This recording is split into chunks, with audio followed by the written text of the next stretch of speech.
This is Bleav in Georgia Dawgs podcast on the Bleav Podcast Network.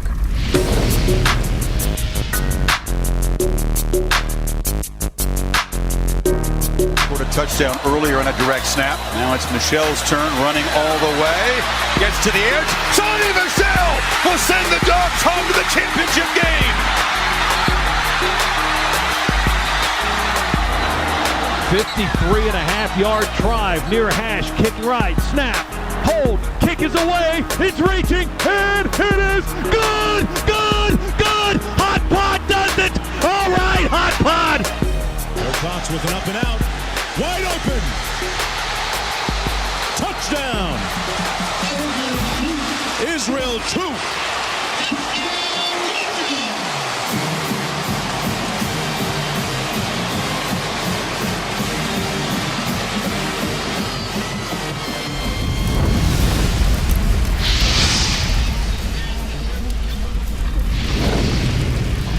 Right. Welcome back. From our hiatus, from our vacation, we open up season 2 of the Bleav in Georgia Dawgs podcast on the Bleav Podcast Network. We are also coming to you live from Brinks TV. Glad to be here. Glad to be back. Glad to be kicking off season 2. We are two hosts, two dogs with an authentic view on the Georgia sports, and we bring it to you real. We bring it to you straight, and that's what we do. And we don't. There's no fluff, but there's also a lot of positivity in this podcast. So just wanted to reset the expectations of what you're going to hear when you tune into the Bleav in Georgia Dawgs podcast. Again, we are on the Bleav Podcast Network, anywhere where you find your podcast, Apple, Spotify, Stitcher, iHeart, any of those places, you can find us. And you can also find us right here at Brinks TV on all our social media accounts as well. At Bleav in Dawgs, at Coach Burton 36 on Twitter, at Burton.Corey on Instagram. And joining me is the guy from the video clip, number 28, Israel Troupe, at TroupeStar28 on social media. You can find him and follow him there. Israel, coming back from daddy duty. How's it going, man? It's going good. Just put my little man down after a fight before the ages once again for the night. So ready to rock and roll. Glad to be back, man. We were off last week. We had their week. I know you guys had 2 weeks. So we've been back at it, man. Glad to talk some football. Yeah, absolutely. It's I don't know about South Georgia. I'm pretty sure it's really hot down there, but it's really hot up here in Tennessee as well. We just kicked off our first week back of practice. We've got actually our numbers have increased from June, so I think we had close to 60 at practice today, so that's good. Our numbers are good. What are y'all's numbers like? We had about 80 right now. We went to the other Bulldog country in Thomasville, where our man Coach Bobo's from. Had a little OTA against them today, so getting prepared to go to Colquitt County this weekend for a 7-on-7. The big one's in Hoover this weekend. Yep. But Colquitt's putting on a big one down here in South Georgia, so it's going to be a good one. Absolutely. Well, we got our own little session over at Battleground Academy tomorrow morning, so getting the play sheet ready. Ready to rock and roll, ready to throw some touchdowns. So it's a very, very, very special edition of the Bleav in Georgia Dawgs podcast. We are going behind enemy territory. One of the goals actually started on this last season, didn't make it through all the teams. But now that we know that there's a guaranteed season, we can start our quest through all of our opponent previews. And to do so, we bring in our man from the Bleav in Kentucky podcast. It's Vinny Hardy. What's up, Vinny? Fellas, man, it's that time of year again. How y'all doing, man? Good to be on. Well, glad to have you, man. We're doing great. Glad to have you, man. Doing good. Hey, Israel, man, look, you're going to blink. You talking about that fight for the ages and putting your little man down to bed. You're going to blink. They're going to be 12 and 8. They're going to be getting their own snack, brushing their own teeth, and putting themselves to bed before you know it, man. It flies. I know. I got a 2 and a 10-month-old, so they're growing up fast. Yeah, I got one starting kindergarten next year. We actually got an IEP meeting for him on Tuesday, so that'll be fun. Figure out how kindergarten's going to look for our little man. And if you want to catch up on all the fun stories, check out our dad pod from a few weeks ago. literally the week before we started on Brinks. So check that out. That's if you want to hear some fun stories. Lots of poop. So we are the Bleav in Georgia Dawgs podcast presented by betonline.ag. Guys, we are almost halfway through July. Things are heating up. It's crazy out there, man. The NBA Finals, it's living up to the billing. Vinny, are you? I know you and Tony talk a lot of basketball.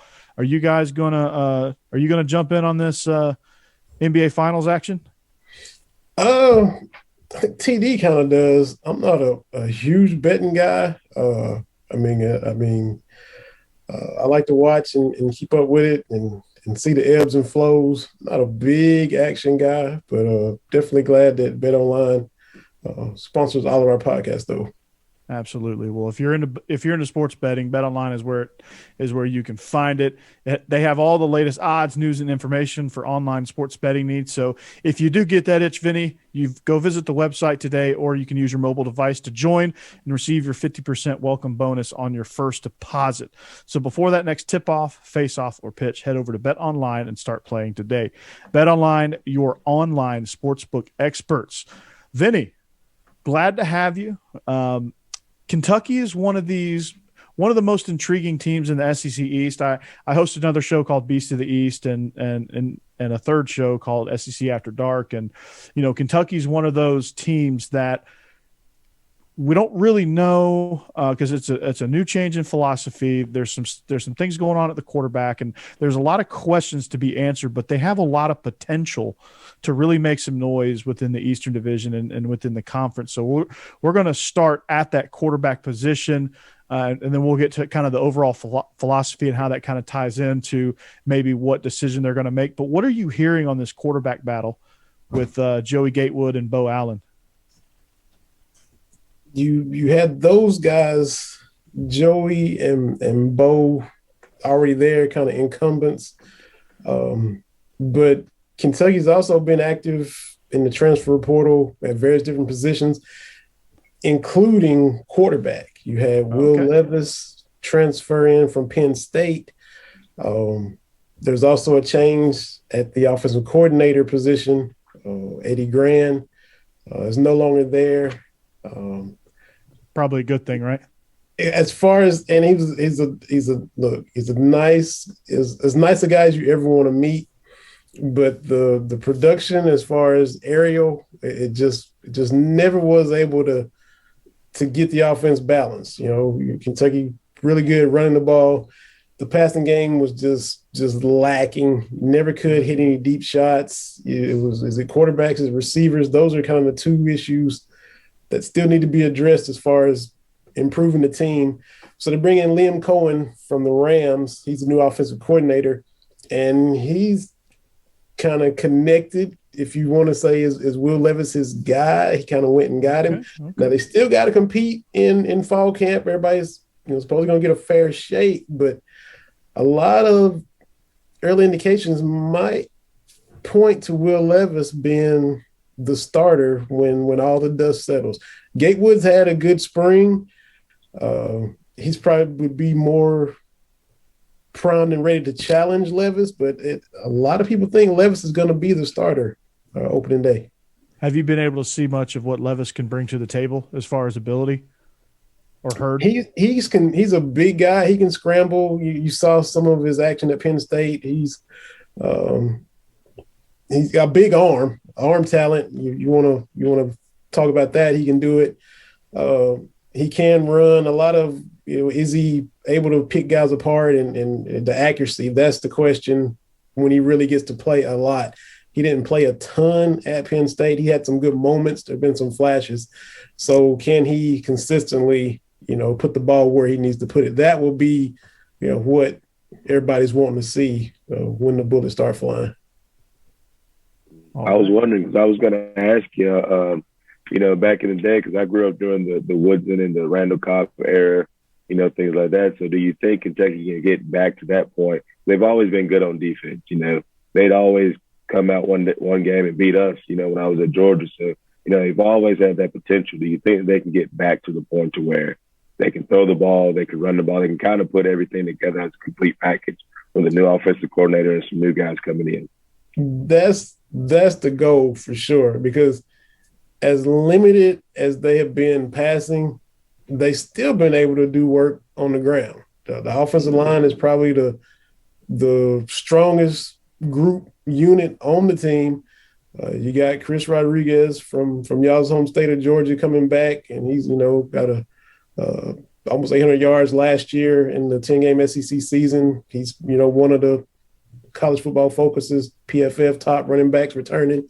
So just get some balance. We had Chris on Bleav in Kentucky a few weeks ago, and he's just talking about how this offense gives him the chance to see a normal box. Maybe I won't have to just have a stacked box down in and down out. Just the thought of him able to get downhill on 7 in the box, oh my God, what a concept. So he's kind of excited about the possibility of that.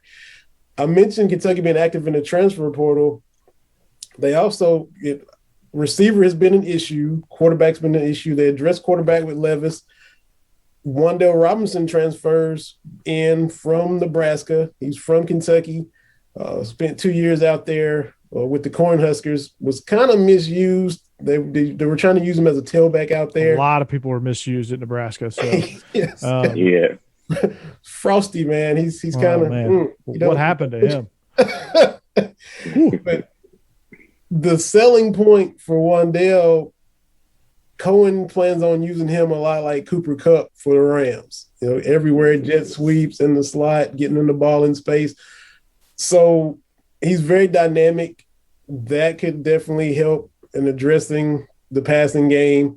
He can also take the top off. We haven't had a real deep threat in a while. Jeff Badette 4 or 5 years ago, before he transferred to Oklahoma, was kind of the last legit, deep threat the secondaries had to really worry about. So the addition of Wan'Dale, the addition of Levis, you've already got a good offensive line. You've got a stable in the backfield with Rodriguez. Chris Rodriguez said himself, he said, when on Bleav in Kentucky, if you see me go take a break or get a blow, it might be an extended blow because of the other running backs, Kavosiey Smoke, Juton McClain, Travis Tisdale. If those guys get in and start toting the rock, he said, you might see me on the sidelines for a little bit longer than you would expect to see me on the sidelines. So, you get the receivers and the quarterback in there to balance it out and take some pressure off. Like you said at the beginning, Corey, the potential is there to really do some things offensively. Absolutely, man. They have a lot of playmakers there, and I'm excited for it. And to follow up on the brand new offensive coordinator position and the change in philosophy, Israel, you and I are offensive coordinators, right? And we understand that there's quite a bit of transition, and I know you probably got a million questions about this as well. But like the adjustment from coming from the pros to college, there's been a lot of coordinators that have struggled with it. There have been some that have been successful, obviously. So Vinny, what have you heard as far as the transition goes? Are guys picking things up pretty quickly? Is he adjusting to that 20-hour-a-week rule where it's not the case in the NFL? What are you hearing on that situation? He's kind of adjusting. He's talking to some other guys, just the whole hash mark thing from the NFL, all the differences. He was kind of soaking that up, and he's a young guy too, which brings in fresh ideas, and 'cause he's a hot commodity coming in. Initially, he was a little, in spring, a little bit irked about how things was coming in with installation and how guys were adapting to it. The curve, it was like the spirit is willing, but still having to kind of keep reteaching and re-implementing stuff, which to me is kind of be expected. The guys see this NFL dude, you want to learn it, but it's not going to happen overnight.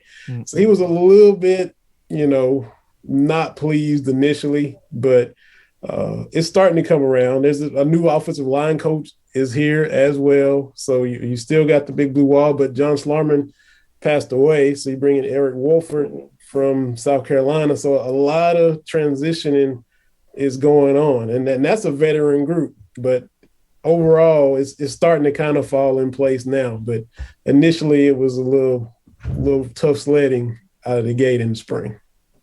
Yeah, it's always different when you go from dealing with grown men to essentially, young men, kids, 17, 18, 19, 20-year-old kids, who didn't know how to do things at first, because like I said, y'all were running team.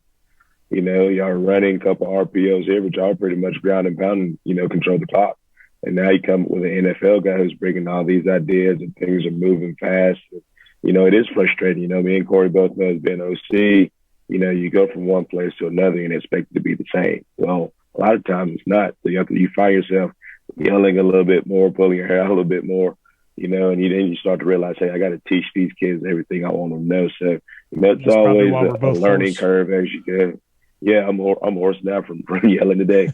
So, you always figure out, what you need to do best, how sometimes it's just a different approach, to how you do everything. So, when you got new guys coming in, new coaches coming in, new faces coming in. So, it's always a point to where, it might not be this year, but they'll figure it out and they'll be better and better each year, as long as they progress and the team buys into what he's doing.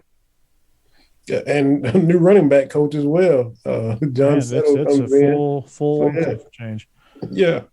So, yeah, I mean, it was needed. I think the offensive stuff was getting stale over there, and I think they needed a shift because, when Chaney left Georgia and Coley took over and it was kind of a mess, they needed a shift from that. They needed to break it. They needed to break up from the grunt and punt. They just needed to separate themselves from that.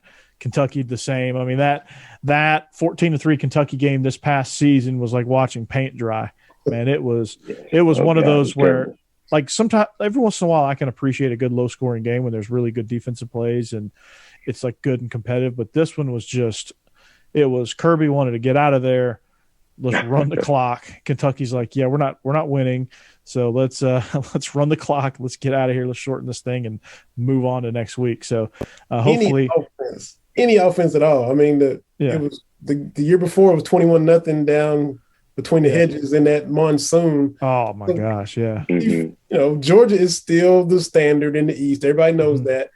But defensively, you hold Georgia to 21. I mean, it was raining, so wasn't much happening regardless that night. But then last year they come to Lexington and you hold them to 14. Any offense at all, and you put pressure on the Dogs. Kentucky was down 11, but it felt like they were down 30 because we just couldn't get anything going. If you had any kind of way to put a little stress on that Georgia defense, you never know. So, if you watch the LSU from 2019, Alabama from this year and years past, if you can't throw the ball in the SEC, you're not going to be successful. That old lineup in the power I. All these personnel, big body personnel going into the game. You can't do that stuff anymore. Defenses are smart now. They're going to load the box and good luck trying to block everybody.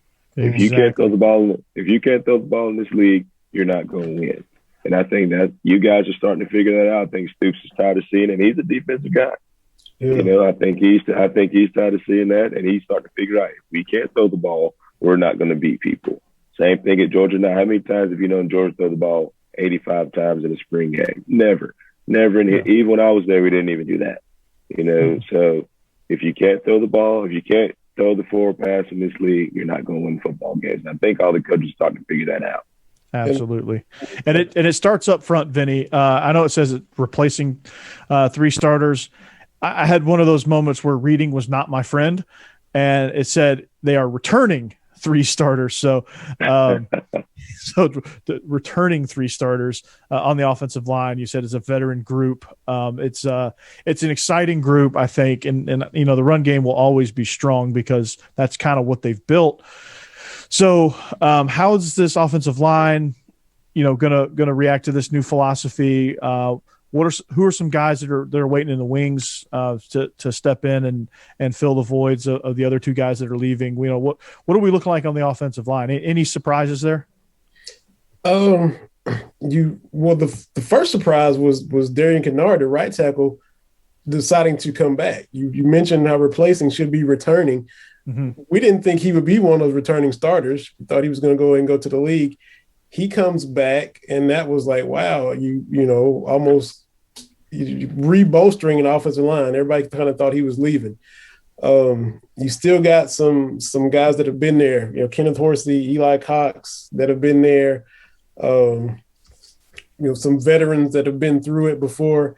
You got a freshman coming in from Lexington, Jagger Burton, who may get in the mix right off the bat. Jeremy Flax is there too. But as I mentioned, the theme, a lot of these answers I keep going back to, Kentucky was active in the transfer portal. This offensive line was the strength of the team. And then you add in Dare Rosenthal from LSU. The left tackle comes in. Kennard had initially planned to move from right tackle to left tackle just to showcase what he can do on the next level. Flip on over to the left side, show he can, man both spots, just enhancing your draft stock and so on and so forth. Now, I said it the other day, Kentucky was on this O-line is kind of like the rich getting richer, like the Yankees. They got everybody, and then they go out and trade for, an all-star like they do every single year. Mm-hmm. Kentucky's offensive line was in great shape, and then you bring in Dare Rosenthal from LSU, who started on the national championship team. And now, does Kennard stay at the left tackle? Does he go back to the right?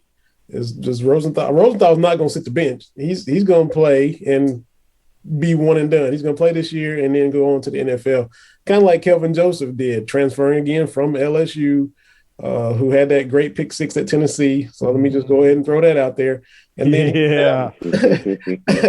now the second round draft pick for my Dallas Cowboys. So Rosenthal and Joseph were tight at LSU. He saw it work out for him at Kentucky. Now he transfers to Kentucky to go to an offensive line that, like I said, it's been the strength of the team for years. And now you add a guy of his caliber to the mix. So it's just, as for us Kentucky football fans, you guys do this kind of stuff all the time, but we're used to this kind of stuff in basketball. But to see this happening on the football side, it's like, wow, dudes from LSU transferring here. Joey Gatewood from Auburn. What? It's becoming a parallel universe. Like y'all are turning into a football school and Tennessee's turning into a basketball school. It's crazy. Yeah. So Israel, the great dilemma. Yeah. The great dilemma. What do you do with Rosenthal and Kennard? Do you leave Kennard at right tackle and put Rosenthal in at left? Do you make the switch and say, Rosenthal, you got to play right tackle?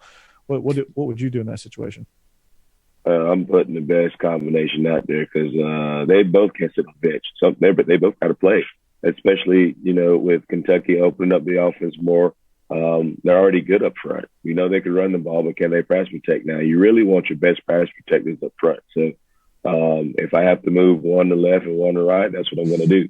It's really no ifs, ands, or buts about this. How it's going to be, and this is how we're going to roll with it. So, you got one coming back, one transferring in, two good ones.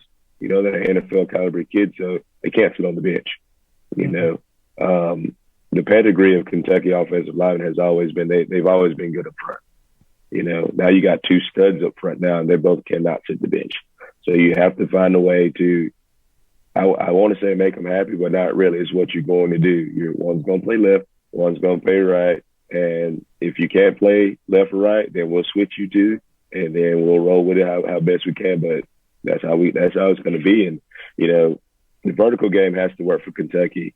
And with Georgia, our linebackers are good coming off the edge. You need great athletic players out there blocking on the edges. So I think both those guys have to play one way or another, no matter where you put them. Yeah, I'm with you there. You just got to figure out who fits where and who can do what, and have a competition, have some scrimmages, have some one-on-one periods. Who's my better pass blocker? You go to left tackle. Who's my slightly better run blocker? You go to right tackle, and shut up. So that's my philosophy. And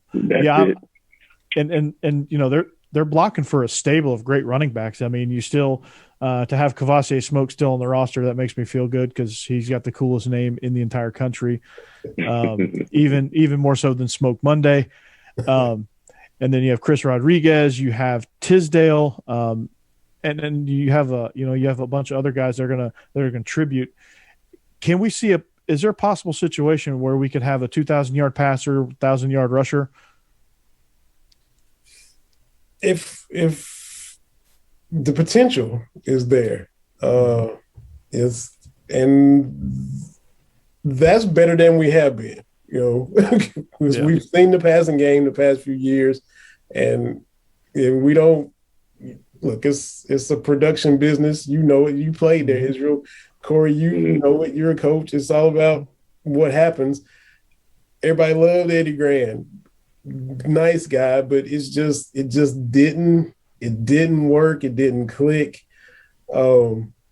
We never thought about a 2,000-yard passer for these past few years. Some of it was bad luck. Some of it he just never was able to start a season with a QB1. He had to do a lot of flipping and changing the offense on the fly. The Lynn Bowden year, all the quarterbacks get hurt and you go to Lynn Bowden. The year you thought you had a QB1 in Drew Barker, he gets hurt, week 2 at Florida, so you got to go to backup Steven Johnson. Some stuff was bad luck, and some stuff his passing offense, like Israel said, it just if in college you create your own luck. Yeah, and if you don't hit some passes, if you don't connect on some deep shots, you're not going to be as successful as you could be if you do. So that's kind of the theme of Eddie Grand's time at UK. But the potential, if Levis comes in, you got Wan'Dale Robinson, and then that kind of puts all these other receivers. You don't have Josh Ali being the number 1 receiver now. He can be a number 2 receiver, and it kind of gets everybody in their spots. Got a lot of freshmen that can come in and kind of, Tay Crooms and all these other guys. DeKale Crowders can come in and try to contribute. And Wan'Dale will be the focus of all the defense. But like you said, to answer your question, the potential is there. It all hinges on the quarterback and how quickly the offense can get rolling. But it's nice to even think like that, even talk like that. Absolutely, man. It's good. The one thing about an RPO type offense, which you guys have had these last couple of years, is you have to be able to throw the ball vertically. If you're coming up and people know you're going to run the ball 95% of the time, they're going to play man. It's really hard to throw RPOs against man coverage, and they're stacking the box. So now you guys have a different element to the point to where people are going to have to prepare for you vertically. If you can start beating people vertically, that's going to loosen some people up. That's going to open some windows for those quick passes. Then it's going to loosen up defense so you can run the ball. So, like you always said, the potential's there. You just got to find the right trigger man. The offensive line is great. Now you just got to build some weapons around him, and make sure they understand their alignment, assignment. I think Kentucky's going to be pretty good, except for one game out the year, and that's when they play the Dawgs. That's right. That's when they play Dawgs. And we'll talk about the schedule here in a little bit. But I want to flip to the defensive side of the ball because I know Vinny's fired up about defense. I know Kentucky fans are fired up about defense because that's what Mark Stoops does best. You lose Kelvin Joseph, you lose Brandon Eccles to the NFL, but you had a defense that you take out Alabama, Ole Miss, and Florida, who were 3 of the most explosive offenses in the entire conference. They held 6 teams to 21 points or fewer, and they led the SEC in takeaways. So if you can, if you ever listen to Kirby Smart, he loves his word havoc, creating havoc, and they did a good job of that. When you look at this defense, what is the biggest question mark that you see on this defense, and then what is the biggest bright spot, the thing you're looking forward to the most about this defense? The biggest question mark, probably linebacker. And a little bit on the D line. If I don't know, maybe it's a tie or it's 1A, 1B, because you did lose Phil Hoskins. You did lose the big dude. McCall is the backup. You did lose Quentin Bohanna off the D line. Phil Hoskins, Bohanna, along with Kelvin Joseph, both went to my Cowboys, who badly needed some defenders. So who can kind of step up on the line? Still got Josh Paschal there, who was a veteran, been there, experience, leadership, the unquestioned leader of the defense. Linebacker is a a little thin, not thin, but a little bit thin. J.J. Weaver was lost last year to a knee injury, so he'll be back later in the season. You lose Jamin Davis to the draft. Like you said, a lot of players lost.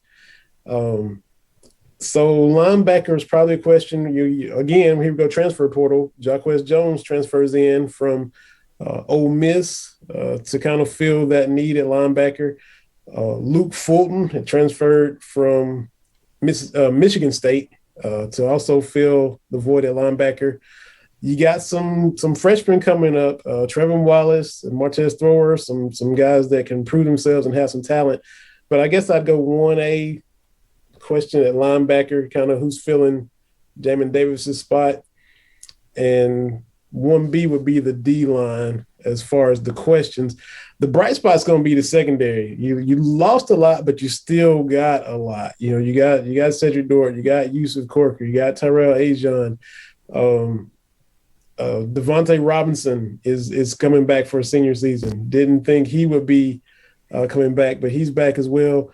You got some young guys that are nipping at their heels, a Vito Tisdale and guys like that are going to make the coaches put them on the field. So the bright spot will be that back end again. That secondary is loaded with a lot of depth and experience and talent back there. I love watching you guys play against Florida. I mean, the Florida game, watching that secondary go to work, showed me something about Kentucky. Kentucky's going to play good defense. We know that. Coach Stoops is not going to let that side of the ball, lack. So watching that secondary go to work, I mean, I'm excited to watch those guys. I really am, just like I'm excited to watch our guys. But, those guys are playing, they're grinding, they're playing with a passion. They're having fun while they're doing it, And like you said, I think D-line, you think you guys would be fine, but I think the linebacker, like you said, is the main question that I know, just from an outside guy looking in, that I think is a big question for you guys. I've always had a great linebacking core. Now it's to the point to where, you get some injured guys back. Can they fill the void? You got some guys that can step up. Can they fill that void? So if you guys can fill the void and that front seven, can do a real good job, I think y'all will be just as good, if not better, on defense this year than y'all have been in the past. Because, like I said, the secondaries also shrink this year. But, if you can't get a pass rush, you can't stop the run. Now we're looking at, here we go again at Kentucky. But I think, if you can find a couple guys that can step up at that linebacker spot, I think y'all going to be pretty dang sporty on defense. And that depth is getting to where, like I said again, you guys are used to this. You guys, lose guys, reload, at Georgia and the big dogs. Jamin Davis, who, just went to the first round to the Washington football team, before last year, nobody really knew who he was. He had an opportunity. He jumped in, had a great year. And look, he also had a pick six at Tennessee. So let me throw that out there, just like Kevin Joseph. So let me throw that out there. But if you look at the depth chart going into last year, Jamin Davis was behind Chris Oates. Chris Oates had a medical situation, had a stroke, and took him out of the equation. That's what presented the door opening for Jamin Davis. So Chris Oates was even better than Davis. He was ahead of Davis on the depth chart. Davis just jumps in and makes the most of his opportunity and parlays that into going number 19 in the first round of the NFL draft. So this is the kind of depth that Kentucky is building that we hadn't seen before. Back in the day, Tim Couch and all those that, pretty good talent on the first string. And then when it's time to sub those guys out on the O-line and D-line, that's when other teams start to mash and beat on Kentucky because the second unit, the third unit, the depth just wasn't there. But they're starting to build depth across the board. And then you plug and play, you lose a guy, the whole next man up thing is kind of really materializing at Kentucky now. Yeah, I'm excited about Jordan Wright at the linebacker position. You're starting to see a lot of these teams go that Adam Anderson, Brenton Cox, the big 6'5", long, 230, 240 pounder on the edge to try to get some pass rush, to try to get a presence out there that's athletic enough to play in space and big enough to be a pass rusher and be a force in the run game. Jordan Wright's going to be, I think, a very key player in this defense. If he can get to the quarterback a little bit and do what Kentucky, I feel like Kentucky's identity is getting after the passer. And every year they always have somebody, and even when it's a giant question mark of how are they going to get to the how are they going to get to the quarterback, there's always that one person that's going to be able to get to the quarterback. To me, I think Jordan Wright's got to fit that bill. I'm excited about him, Vinny. I think he can be a real big standout player for the Wildcats. Especially with Boogie Watson departing, you need a big year. Next man up, man. You need a big year out of him to get those sack numbers up, to get that pressure, to wreak that havoc like you guys are talking about. Because you guys mentioned how important it is to throw the ball. So you better have somebody coming in hot off that edge to disrupt that, or else you will get lit up on the back end. So Jordan Wright is he needs to just jump in there and have a monster year like that to be that guy. No doubt. Mm-hmm. No doubt. And, like I said, getting after the passer, if they can figure that out on defense, they're going to get more vertical offensively because that's kind of what the Rams do. It's more of, hey, we got some good running backs with Cam Akers and Malcolm Brown, I think, and a few other guys, and then they play action it. And I'm excited to see what they're going to do with Matt Stafford. Not to be Bleav in the LA Rams, or not to steal Ryan Dyrude's thunder on LAFB, but there's some parallels here to,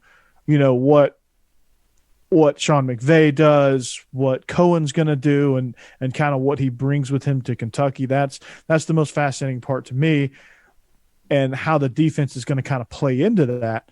As far as helping them out. And I think for once there's not a ton of pressure on the defense, which has got to make Mark Stoops feel a little bit more relieved, because I do think the offense can hold the ball a little bit more. I do think the offense doesn't need optimal conditions to score points. I do think they can make some hay out of some bad situations. Or out of some not so favorable situations.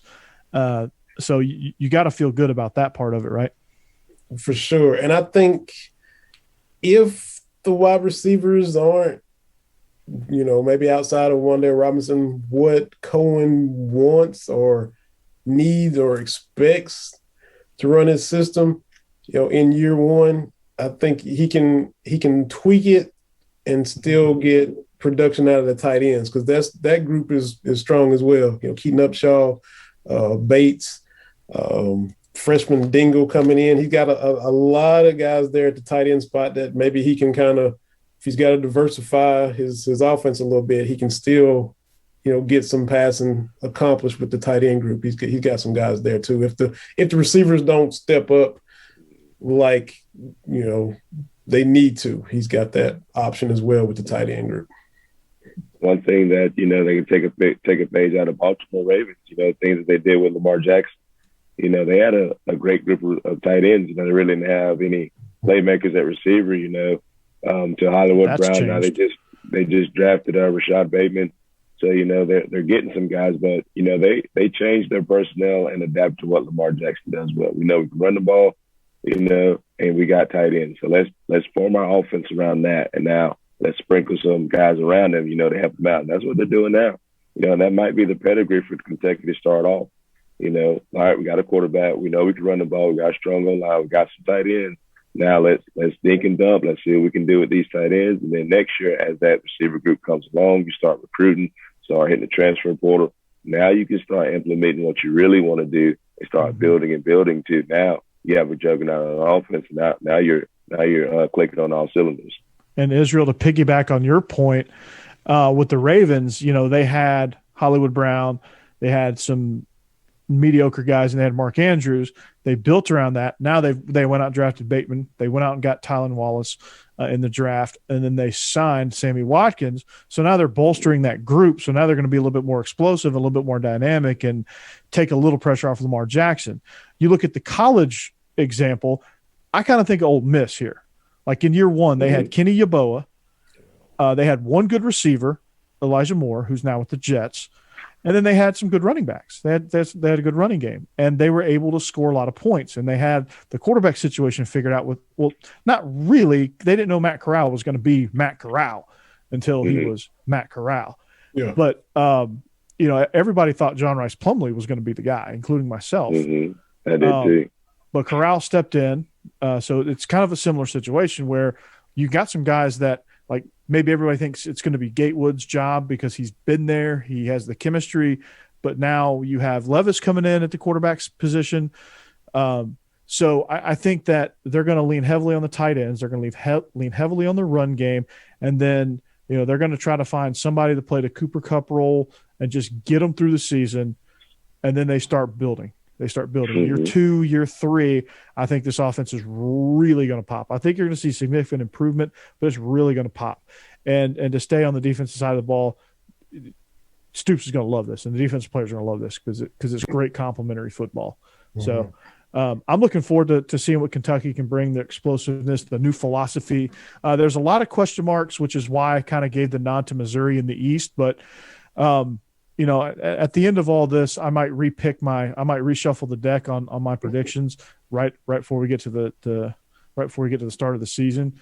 I'm still not a believer in Florida. I think it's a Kentucky, Missouri. Whoever wins that game is going to finish runner-up in the East, to be honest with you. So I'm excited for that. So let's look at the schedule. Let's kind of see how the schedule shakes out for Kentucky.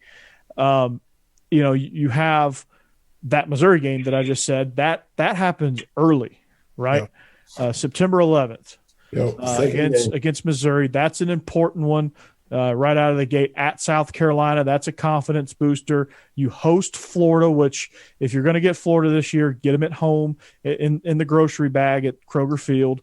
Back-to-back home games with Florida and LSU. So if you have to play those two teams, play them at home. LSU is going to be – I don't know what LSU is going to be on by the time they get to October 9th. They could be on fire or they could be completely in the can, and Ed Orgeron is dead man walking. Then October 16th at Georgia, followed by an open date at Mississippi State, Tennessee, Vandy, and then they end the season with New Mexico State and at Louisville. I'm kind of glad they moved that game to the end of the season now. But let's take a look at the month of September. Obviously, ULM and Chattanooga, those games aren't necessarily noteworthy, but you have Missouri and South Carolina to kick off your season. Talk to me about those games. Obviously, the Missouri game is probably the most important game on the schedule to date because that's going to be the game that is the measuring stick to me, Vinny, as far as how you're going to look. Yeah, the Missouri game is everybody's talking about it. It's the game, the critical game, and this will shape both teams' season. Whoever wins it, Kentucky wins it, they can have if they lose, they can have a good to okay season. If they win, they can have a really nice season. So much is hinging on the Missouri game. And you got to tip your hat to them. They beat Kentucky last year. They won 20-10. Tip your cap. Give Drinkwitz and them credit. They won the game. But look, you got to play the games when they're on the schedule, and you can't make excuses. You win or you lose. But Kentucky had a ton of stuff going on leading up to Missouri. We talked about John Schlarman, who passed away. The last game he traveled with the team, and he battled cancer for 2 years, and everybody saw him just kind of decline right before their eyes. The last game he went to was at Tennessee, and that's the first time Kentucky beat Tennessee in Knoxville since 1984. That was the last game he was with the team. He wasn't able to travel. 2? I was 1. Oh my goodness. Yeah, it's crazy. I wouldn't even thought about yet. Lord have mercy. That's nuts, man. I was 7, so I wasn't paying attention. If I'd known it was going to be so long between wins down there, I'd have been watching that game. Been glued to the TV. But he's not able to travel to Columbia. He's to the point where he loses battle with cancer. He doesn't travel to Missouri. Kentucky prior to last year, Kentucky beat Missouri 5 years in a row. They had flipped that series. Kentucky was owning it. Give Missouri credit. They won last year, but it was a lot of stuff going on. And I think we get revenge for last year. They come to Lexington. Drinkwitz beats LSU and to open his tenure last year, and he beats Kentucky. The LSU win ended up not being that great of a win for him, even though, to start the season, like, oh my God, Missouri beat LSU. So I'm biased, but I don't buy Missouri as being as advanced as everybody thinks based on what they did do last year.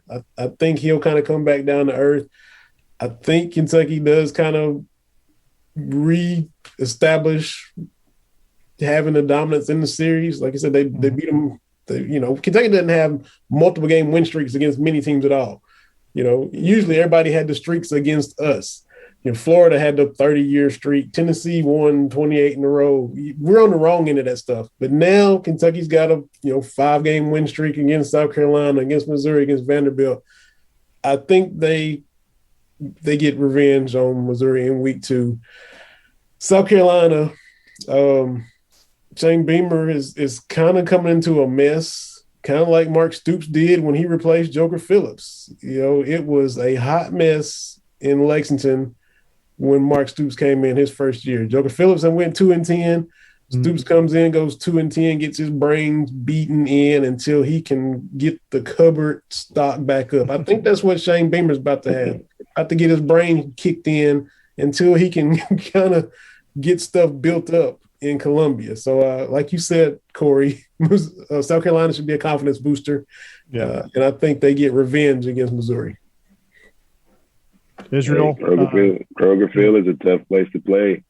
Playing in Lexington, now that we're about to, from all accounts, we're about to go to a full capacity stadium. I think that's going to be a big game. You fill that stadium up and you get all that blue and white going crazy, student sections going wild.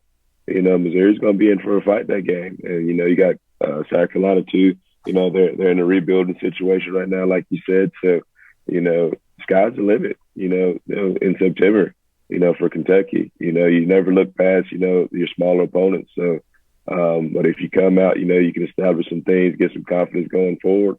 You never know what might happen in September. You can be 4-0, when it's all said and done, or, if you don't stay together and you let little things come in between you, you could be 0-4 or 2-2, at the end of everything. So, the telltale is, can they band together? Which I know I love Coach Stoops. I love what he's about. I don't think he'll let that happen. So, I think it's going to be a good September for Kentucky.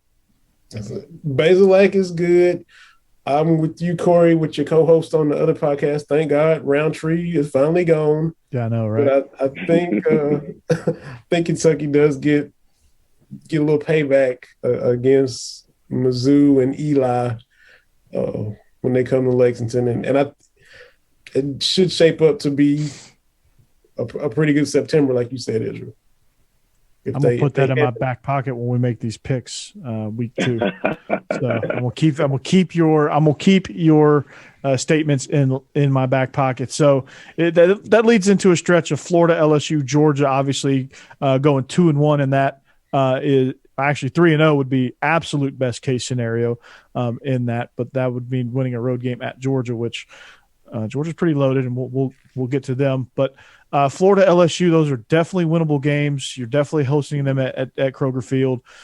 Florida is a team that, to me, I think getting them early, where they are on the schedule, fairly early, I guess, relatively early, is going to be most beneficial for Kentucky to kind of gain that edge. How do you see that one shaking out in LSU as well?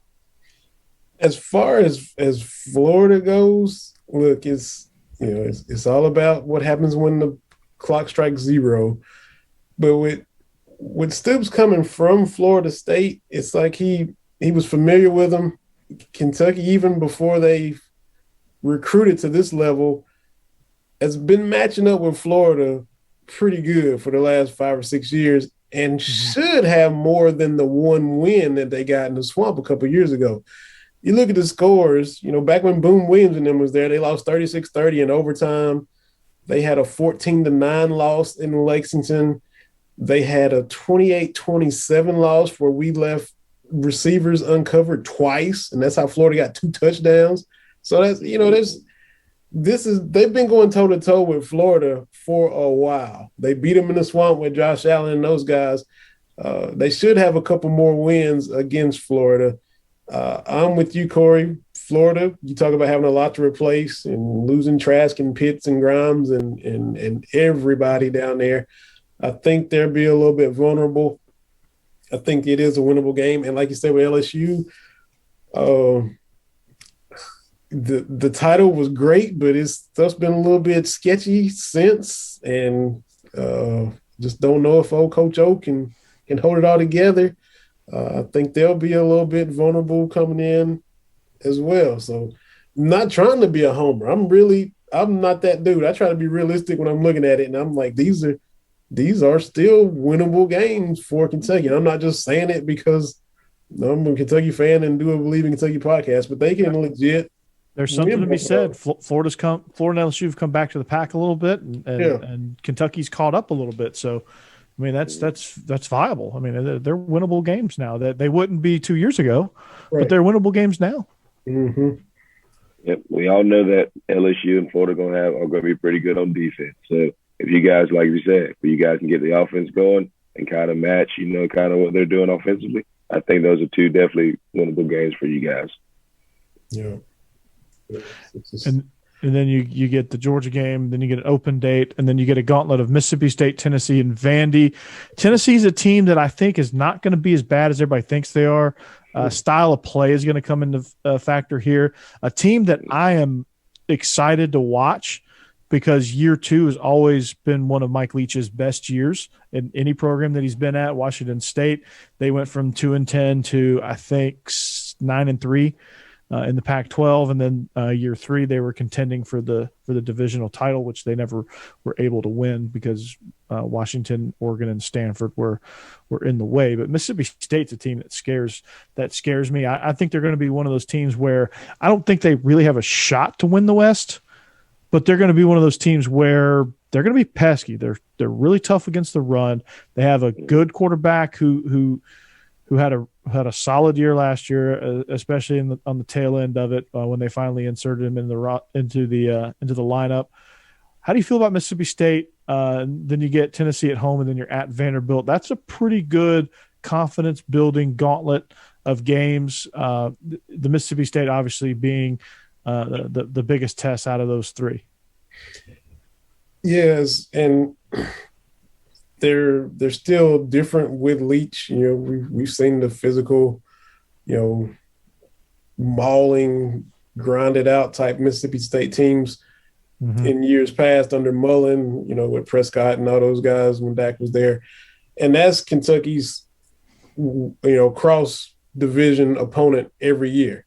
And I still think Leach is a couple years away. As far as getting it to where he wants, he might, have a big turnaround, like you said, Corey. But for me, they averaged 40 yards a game rushing last year. I know he's wanting to throw it around, but I think they need to kind of get a little balance the other way. Like Kentucky was needing to improve their passing, they need to maybe become more of a threat in the run game a little bit. I think they're a year or 2 away from kind of getting the pieces he needs. And Mississippi State has kind of been a thorn in Kentucky's side. They haven't won in Starkville in a long time. There's been teams that have been better than Mississippi State. When Woodson was there and they were having a good season, and then they dropped the game against Mississippi State. And I'm like, man, how they lose with them? You shouldn't have lost to them that year. That's usually what happens. I don't think that happens this year.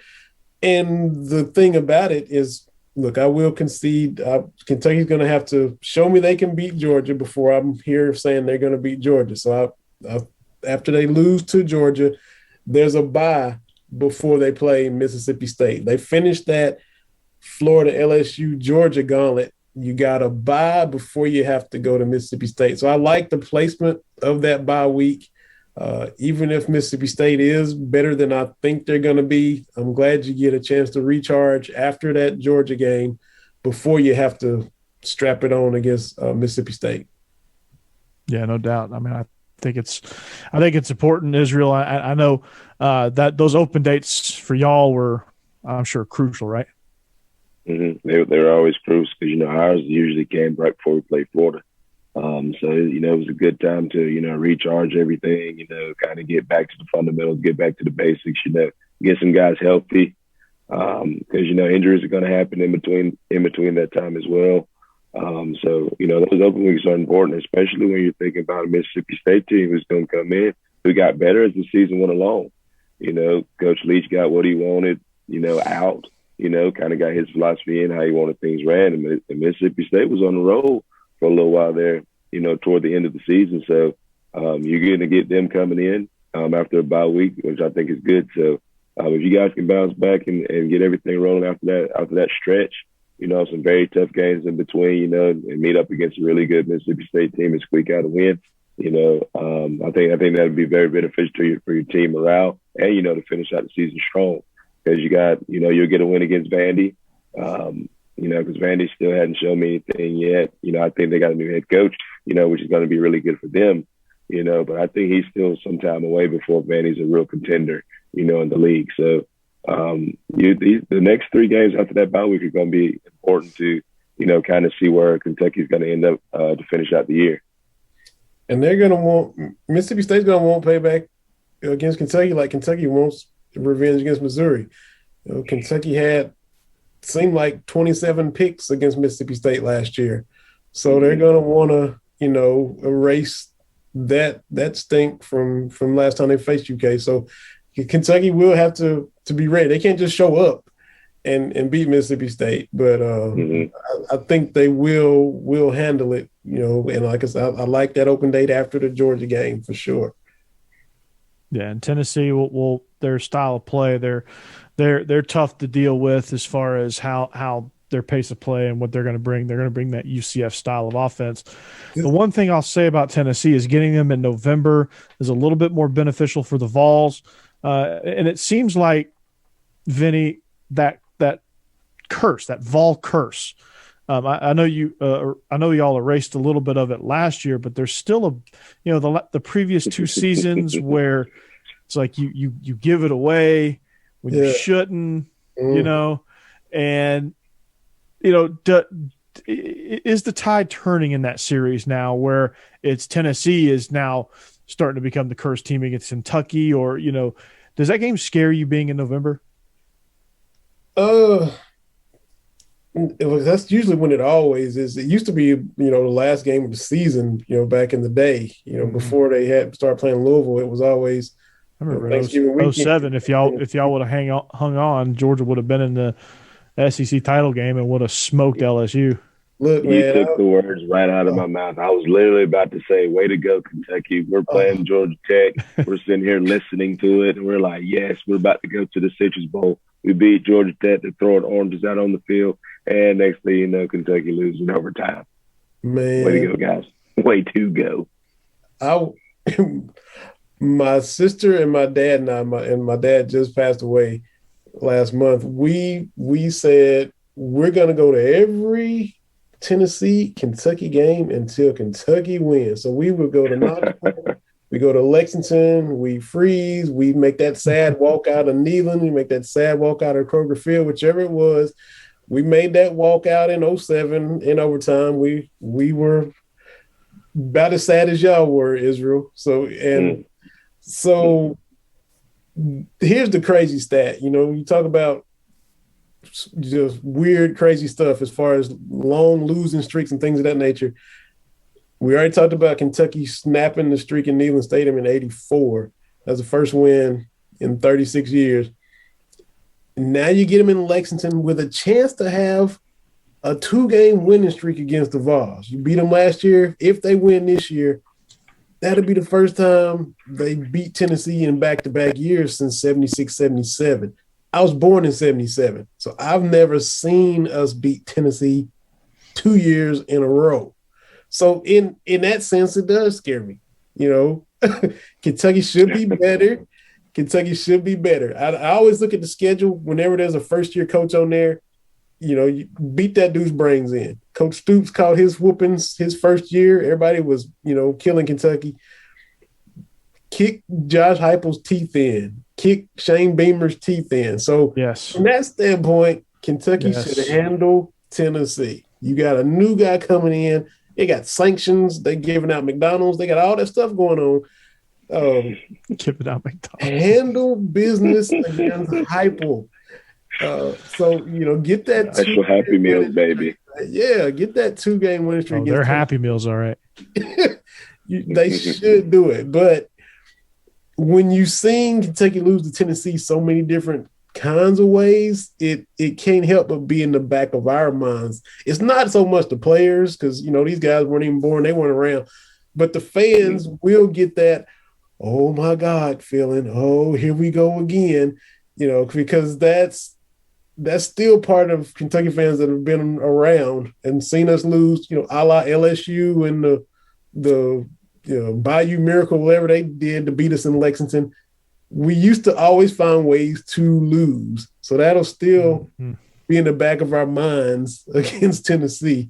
Last year up 34-7 in Neyland Stadium with 3 minutes left. I'm sitting there going, well, they can still score 4 touchdowns in these last 2 minutes and be because we seen us lose to Tennessee so many different ways, man. So yeah, it's still in the back of our minds, a little bit. Oh yeah, no doubt. So it's about that time, Vinny. Now you get to pepper us.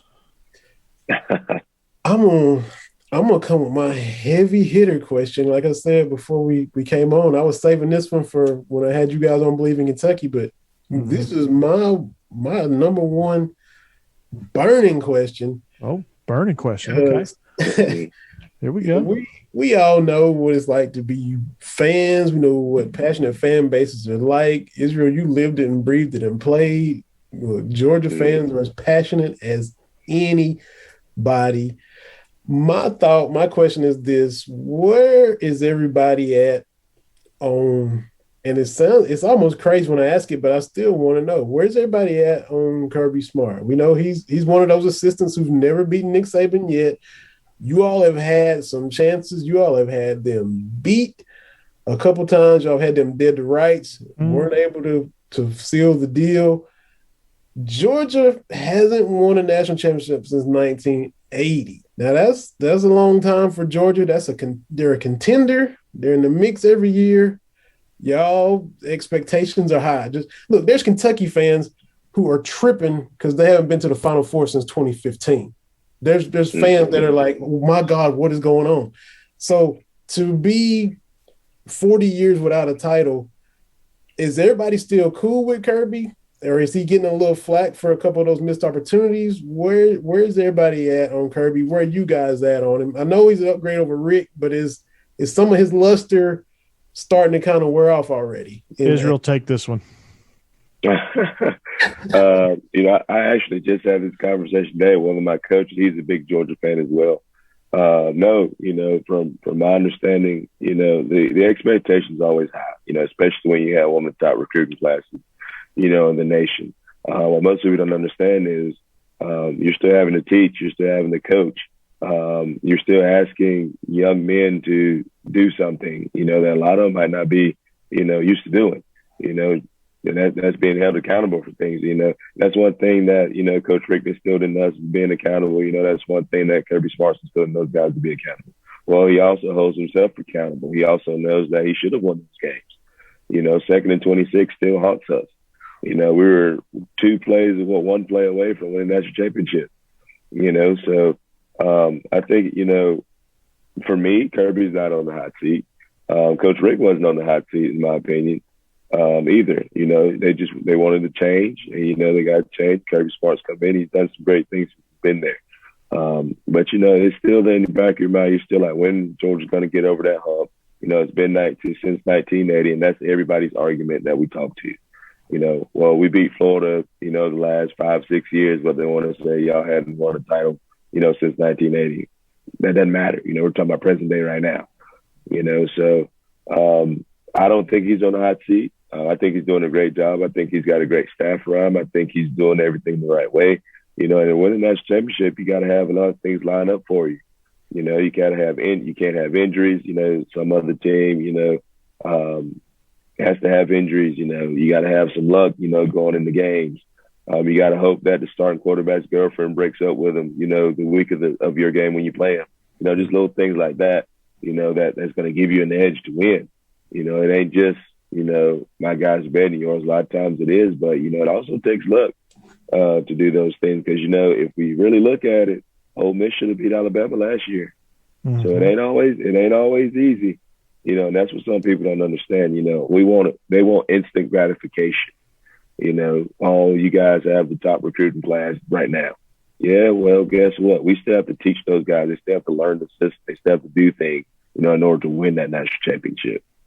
So there's no just crazy fanatic Georgia fans that are. There are. Like, there are. I mean, you read some things, and if Kirby doesn't beat Clemson, they should fire him. It's ridiculous, but it's not realistic. It's those head in the clouds type fans that are. I mean, I think this is the year that he needs to get over the hump, and I think this is the year that he could. He's got a roster set up to be able to do so, and I do think it's important to beat Clemson because you get a certain level of momentum if you win that game. Now, losing that game in the grand scheme of things doesn't really hurt your chances of going to the national championship, but I think the confidence that you get from winning that game, which is now, I think, a very winnable game, to be able to make that run now. Okay, we beat Clemson, who they're not going to be as good, obviously, with losing what they lost, but you're going to get into a situation where, okay, you beat Clemson. And now my eyes are itching like crazy, allergies. But you beat Clemson. They're well respected. And it's like, oh my God, they beat Clemson. Okay, they're ready. So Kirby, to answer your question, long story short, Kirby's not on the hot seat. He will not be on the hot seat unless he says something completely out of line on Tuesday at media days. He's not on the hot seat. He doesn't have to win the Natty this year. I would love for him to. I think this is his best shot for a little while. But, I mean, this team's loaded. And this team's going to continue to be loaded. I don't know if these fans are paying attention to recruiting, but I don't know if they've seen our 2022 class. I don't know if they've seen the people we got on board for 2023. But it ain't slowing down. And the only reason I think that Kirby might not be the first one to beat Saban is because Jimbo Fisher will get the first shot at him. And I do think that Texas A&M has a really good shot if they make the right choice at quarterback to beat Alabama, and that would be the only reason Kirby doesn't be the first to beat Nick Saban, because Ole Miss and Texas A&M play Alabama this year. Georgia wouldn't play them unless they qualified for the Western Championship. So for that reason and that reason alone, Kirby Smart will not be the first. But you could see a season where it's Jimbo and Lane Kiffin that beat Nick Saban.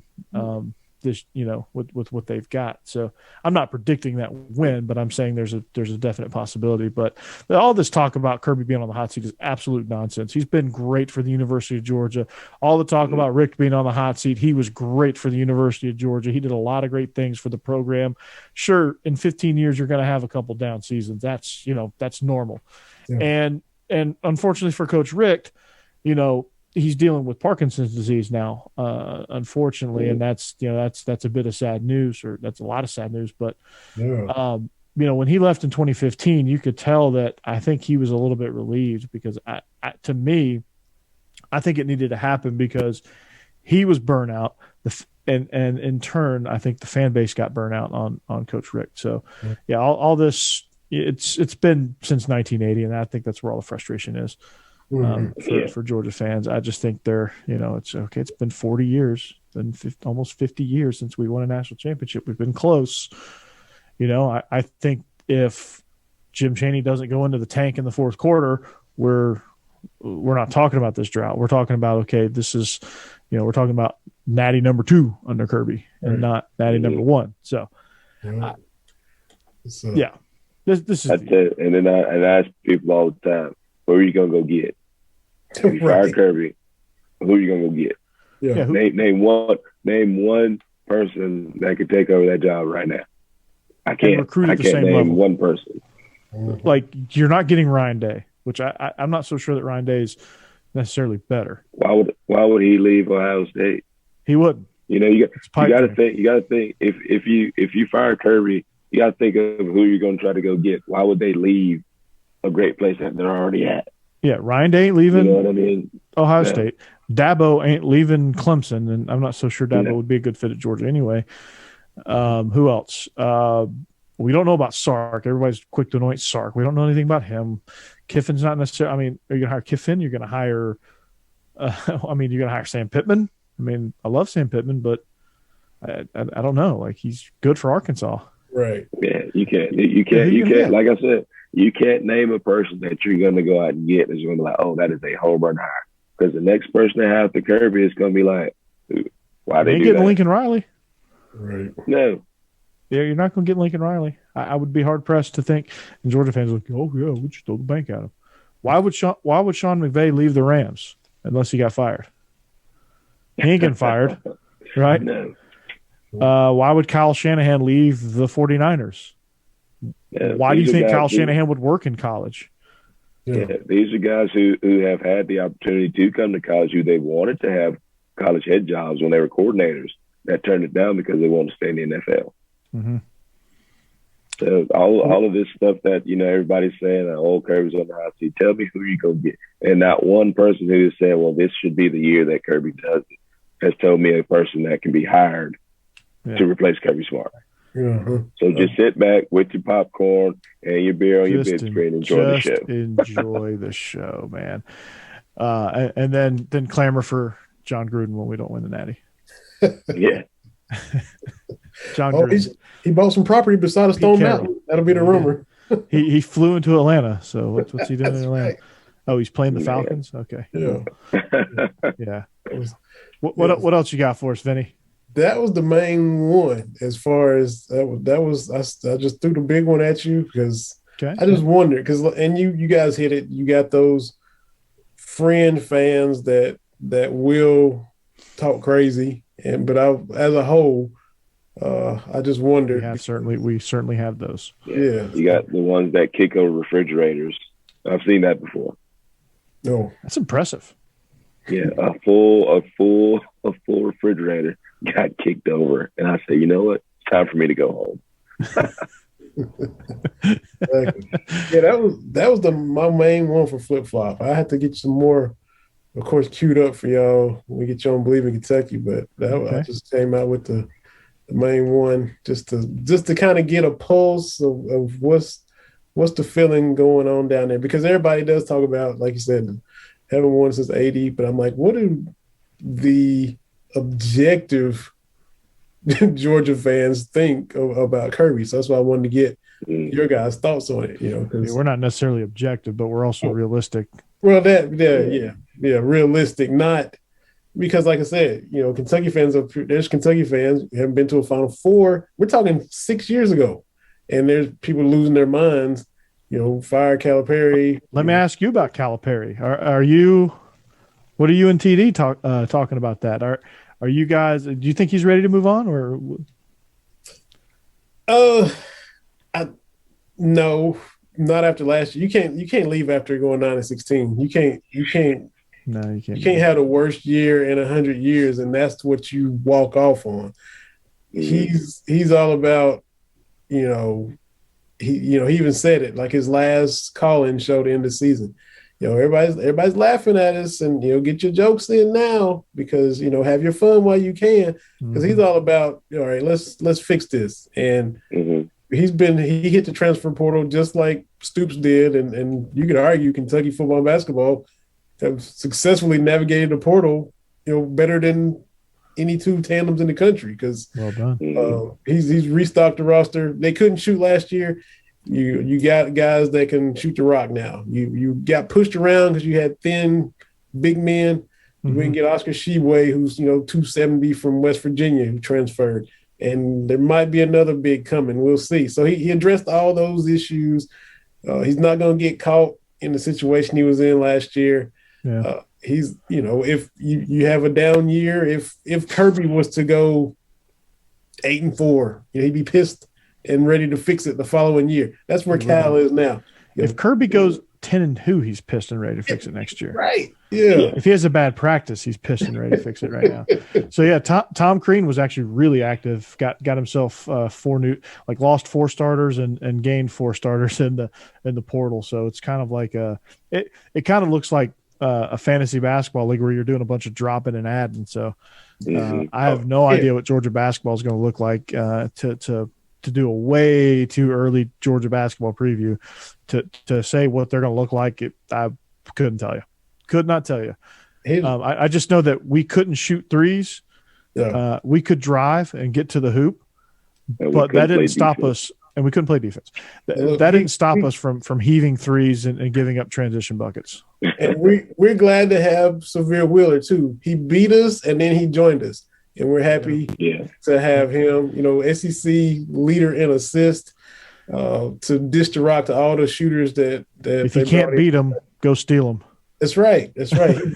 He beat us and joined us. That's Yeah. Here's one more question too. One more question, man. Israel, if NIL was a thing when you were playing, where would you have gone? Who would you have hit up to get an endorsement deal from? Would you went to your hometown? Would you went someplace in Athens? Where would you have gone? I was just talking to my players about this. They were asking me. They said, "Coach, if this was going on, you were in school, I told them you I'd would have be gone a to millionaire. choo-choos. I would have so many little small endorsements, man. I'd be a millionaire. I wouldn't be coaching football. I tell you that. I'd be a millionaire right now. If I was able to, capitalize on these things. I was telling them, I got 6 jerseys right now that I framed, that people ask me for all the time. Our Power Ranger uniforms when we played Boise in the Dome that year. I have that one framed. People hit me up all the time, was asking for that one. So, just little things like that. You're capitalizing on your player likeness, is huge. It is a huge deal. And like we talked on our last podcast, Corey, it's going to keep kids out of trouble. It's going to make you go to class. It's going to make you be eligible. It's going to make you do all those little things to where, because guess what? You want to get paid. It's going to make you want to talk to the media. Exactly. It's going to make you want to do all those little things that you hate doing. You're going to start doing it because if you don't, all that money that you're making is going to be taken away. Yeah. So, I would have probably went to class a little bit more, if we had it. Just little things like that. I wouldn't have been as much of a turd as I was in college. But it would have been huge, man. And I love it. I think it's awesome.